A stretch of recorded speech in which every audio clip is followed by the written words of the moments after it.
The state of comedy is appalling these days. Anytime I click on a show and it says comedy in the description, I fully expect it not to be funny.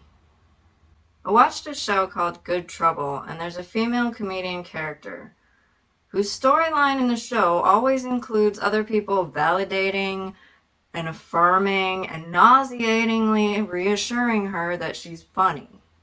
Now, I could be wrong, but a comedian, I felt, should be somebody who is making other people laugh instead of sitting around whining that they're not funny.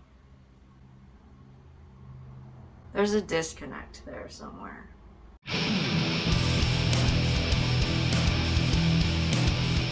So, because there were so many scenes with her getting told that she's funny and funny, I was reminded of the annoying stereotype, women aren't funny.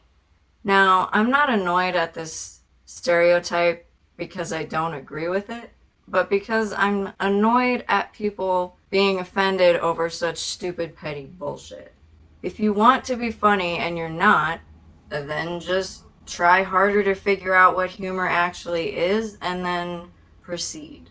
So my curiosity led me to type in the stereotype into Google, women aren't funny.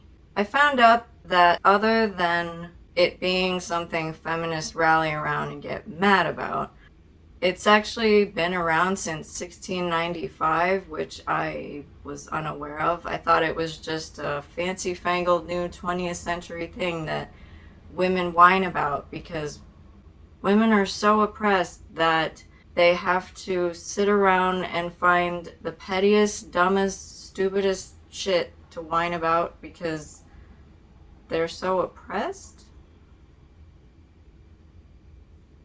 Forgive me, but I feel like an actual oppressed person wouldn't have the time to sit there and moan about whether or not they're humorous. So, in 1695, a playwright named William Congreve wrote, "I must confess I have never made an observation of what I apprehend to be true humor in women." And feminists get all mad. This opinion of this William Congreve person seems to me to be fairly unimportant because no one else wrote about this topic again until 1884. Or a little less than 200 years later, so it appears feminists are mad about a 200-year-old stereotype, which is weird. There have been lots of male YouTubers who have done videos where they try to laugh at feminist comedy. I got curious if there were any women who have done videos who try to laugh at feminist comedy. And I have to say and admit that I did zero research to see if there were any women before deciding that I should be a woman that tries to laugh at feminist comedy. So I'm going to do that today.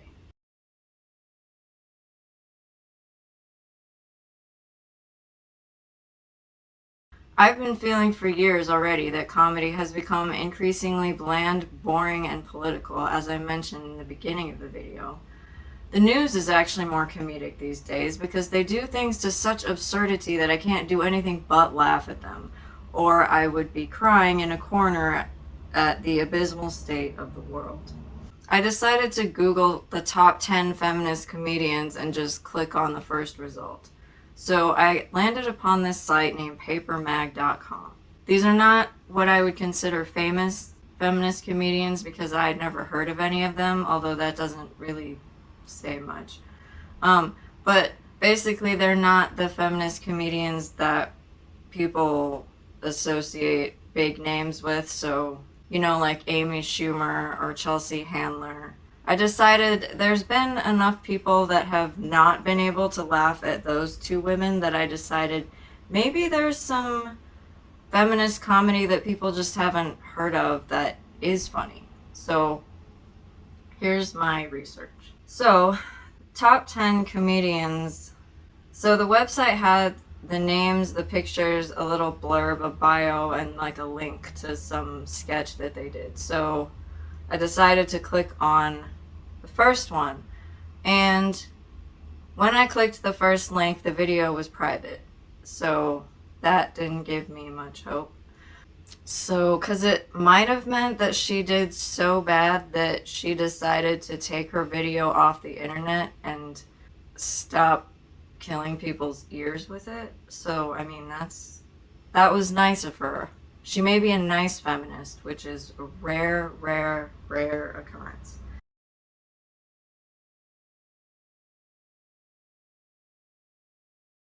Another video I clicked on had the video comments turned off. So, yeah, we know what that means when someone turns off their video comments.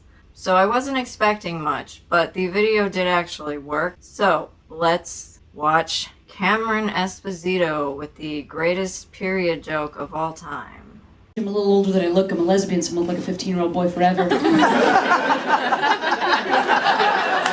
But I'm in my early 30s, and a strange thing happened to me. I don't know if it's my age, or I don't know if it's me feeling settled and comfortable with this woman that I'm gonna marry. Not settled in a bad way, just together and supported. But I'll tell you, whatever it is, about 6 months ago, a change came over me. Every night at 11 p.m., if I'm still awake, I find that I want to have a baby.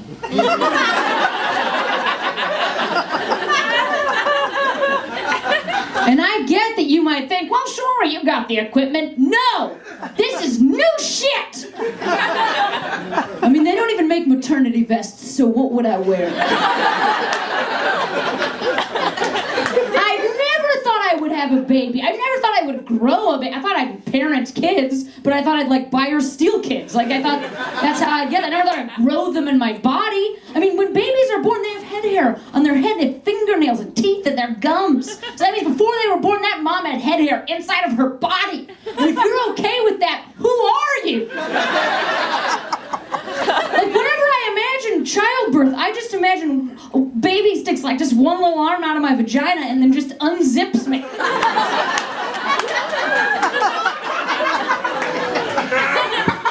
I don't feel great about it, but my body, against my will, just keep me up at night going, I want to build something! Keep trying to feed it Lego sets, and now my apartment is covered in ships.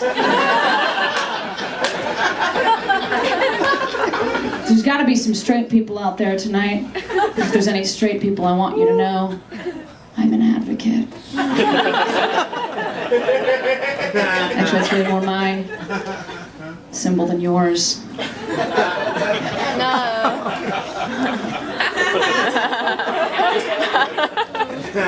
You guys, it's amazing. Do you ever think about the fact that you can make a free baby?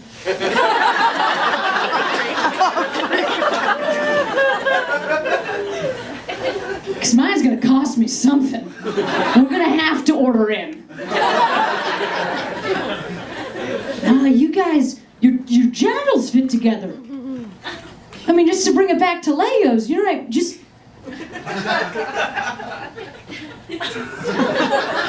Snap!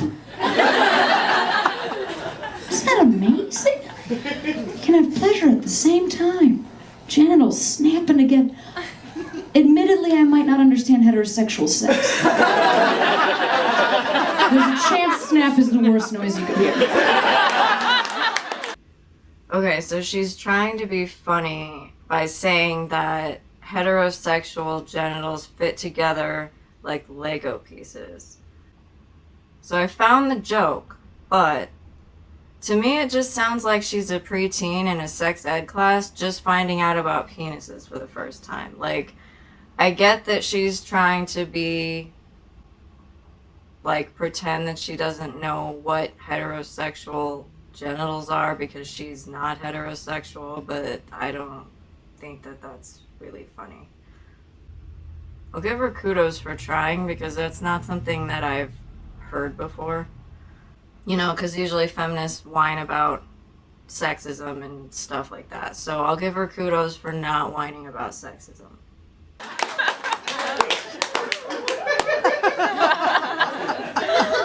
Yeah, but for us to experience pleasure at the same time, it's a lot tougher, you know? And you gotta really make sure you washed your butt.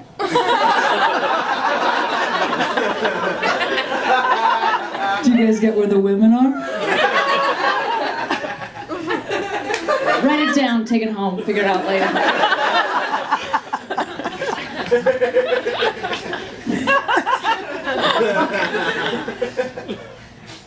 I think the great thing is, listen, I don't want to make a promise to you, like that I'm for sure gonna have a baby. I don't know if that's gonna happen. Don't hold me to this. But I just want you guys to know there would be a positive aspect, I mean, besides the child, that I would obviously love enough so that they eventually took care of me.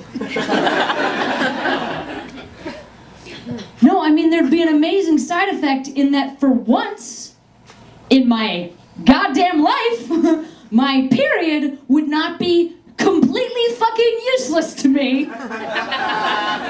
Because I have never had a pregnancy scare.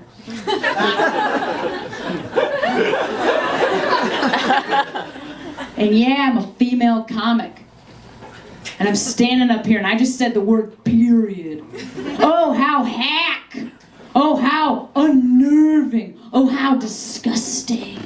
There's gonna be some guys out there, oh, period? Oh, how disgusting. Listen, if you're a guy out there and you think periods are disgusting, I don't believe you've ever had an honest conversation with a woman.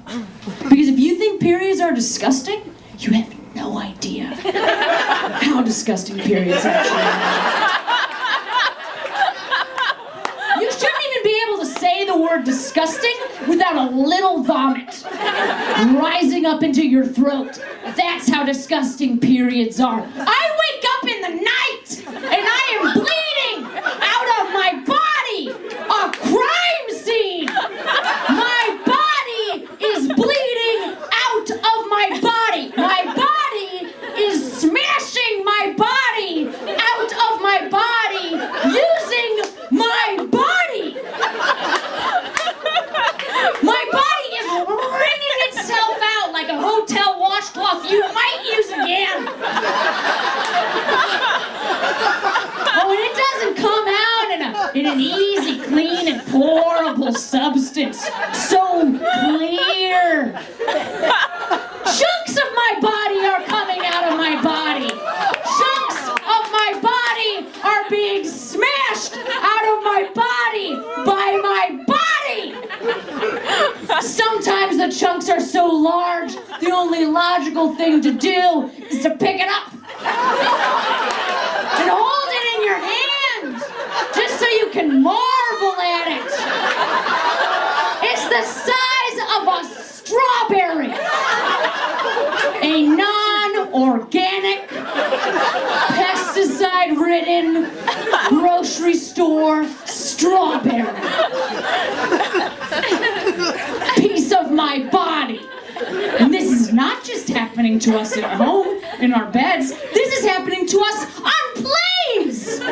We are on planes and a chunk of our body is falling out. We run to the bathroom, whip out a dirty thing and stuff it in the wall and take a clean thing out of our pocket, shove that in. It's very painful, and then go sit back in our seat for 3.5 more hours. And this is happening to us at work. At work, we're just like, yeah, I can have that report for you by tomorrow.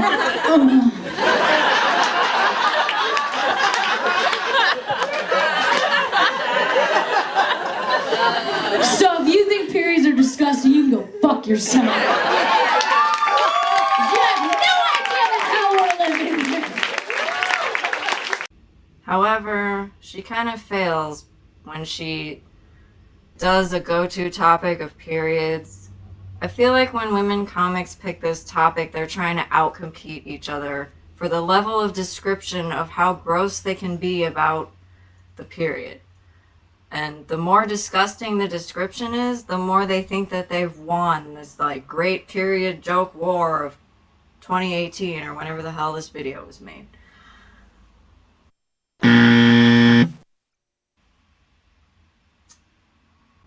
Okay, the second comedian on this list is Nicole Byer, and her sketch is called Nikki Can't Have It All, and here we go. Tell me about your date with Mike last night. He was really nice, that's it. What? No, that's not it. Give me the juicy details. Okay. I had so much fun. Yeah, me too. Yeah? See you tonight at 6? Yes.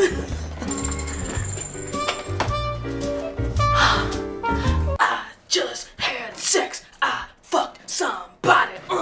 So happy that you found me. I was looking for a new romance.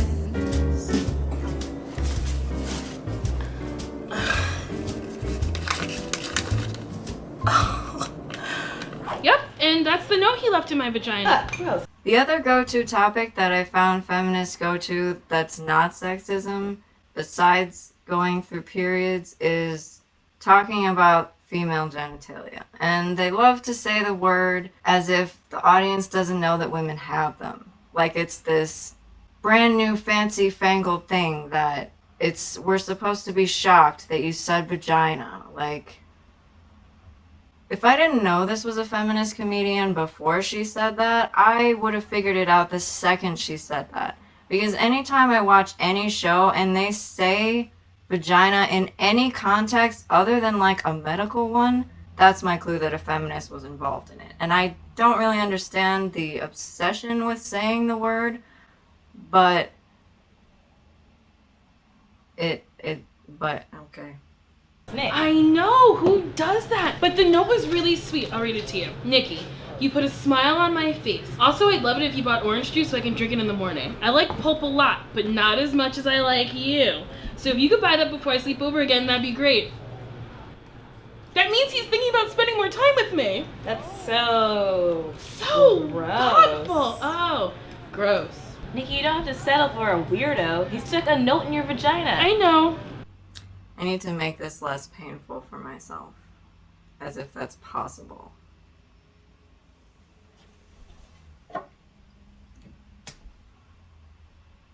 Anytime she says the word vagina, I'm gonna drink. I know. You don't need to be with a guy who communicates to you through your vag. I know.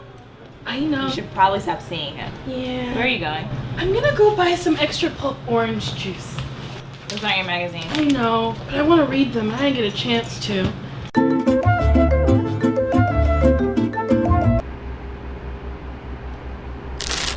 Oh no! He can't keep surprising me like this! What is it about him and citrus? Oh, that was amazing. Ooh, But I'll be right back, so don't go anywhere. You're sneaking up behind me. I wasn't ready for his sneaky ways.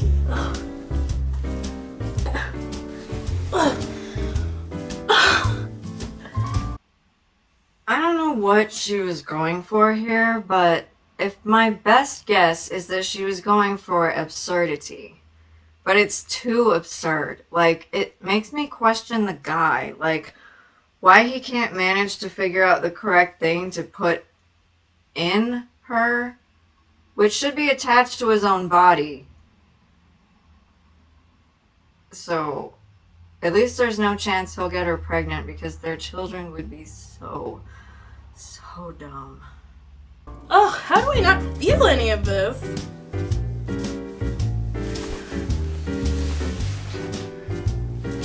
Oh man. I gotta break up with him. Every time we hook up, you leave something in my vagina. Bottoms up. Yeah, Nikki, it sounds like Shh! I think we should break up. I mean, I can't go through life eating out of my vagina. But Nikki, shh. And what am I supposed to say to Sheer when she said she likes my sweater? Thanks? It came from my vagina?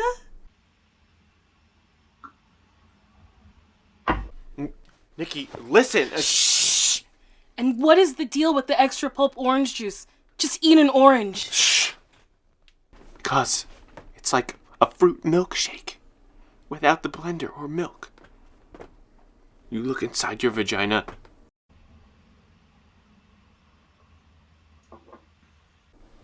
I'm leaving.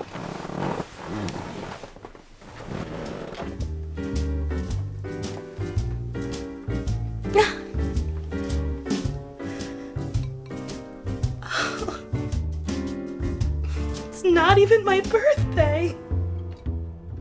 I'm gonna miss him. Hey girl, hey! Hey! Ooh, I like the sweater. Ooh, thanks, it came from my vagina. Dad! God, gross. Ah, I know, I'm so embarrassed, but listen, I broke up with him. This is my last present that came out of my vagina. Are you gonna eat it? Of course I'm gonna eat it. It's a BLT, and look at this plate. It came out of your vagina. So what, a lot of things come out of my vagina.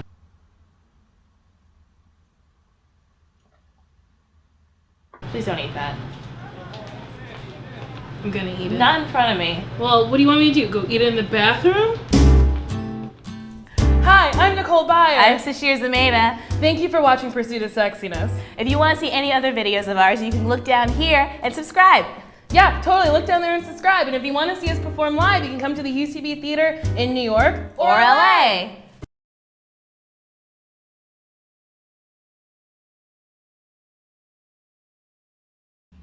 I think the most painful part of this was the fact that she named this skit Pursuit of Sexiness. I don't know about you, but what I just witnessed was not sexiness. Like, if she wants to pursue sexiness, she's going in the opposite wrong direction and getting farther away from it. And the other painful part of this is that the other woman in her skit was on SNL. If that doesn't tell you the shit state of comedy these days, I don't know what will.